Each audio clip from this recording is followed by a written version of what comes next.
Piling ako ng water. Ayan, at magluluto po ako ng saging na saba. Lalagyan ko siya ng half ng 1/4 nitong aking brown sugar. At ilalagay ko na po itong aking bananang saba. Ayan, at lalagyan ko po yan ng asin, mga mahal ko, para balance. Ito, aywan ko siguro mga 1 spoon po yan, mga mahal ko. Hayaan ko muna sila dyan kumulo para maging mga stickyhan yan hanggang medyo matuyo-tuyo ang sabaw niya po. Balikan natin mamaya. Ayan na, mga mahal ko, oh. Wow! Ang sarap ng lasa niyan. Yung nag-aagaw po yung lasa ng asin at saka yung sugar. Wala akong hihalo dyan na iba. Ayan lang talaga. Ay, sorry, maligat siya.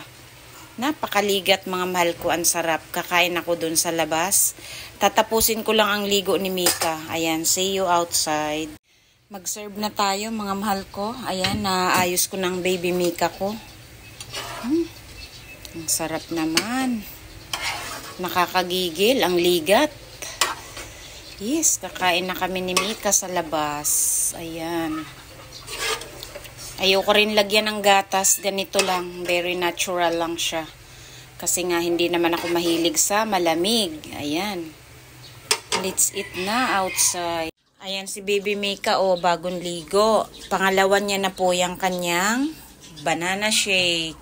Hindi humingi si mami. Ito yung aking pandesal at saka yung aking bagong lutong saba. Mga mahal ko, kain na tayo. Mga mahal ko, kain na tayo. Itong aking sabang niluto ngayon. No? Napakasarap, maligat. Nag-aagaw yung tamis at kunting saltiness. Nakadalawa na siya ng kanyang smoothie. Gusto niya yung yung ganyang gawa ng saging. Ayaw niya ng niluto ko. Mommy! Mommy! Bagong ligo. Alasin ko na ng hapon, mga mahal ko. Stop picturing. Ito na yung aking hapunan. No, stop picturing. Monkey eat bananas. Yung monkey na eat ng banana. Monkey si mami? No, I'm not.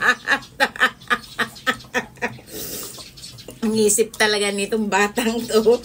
Kain tayo, mga mahal ko. Hindi naman ako mukhang monkey,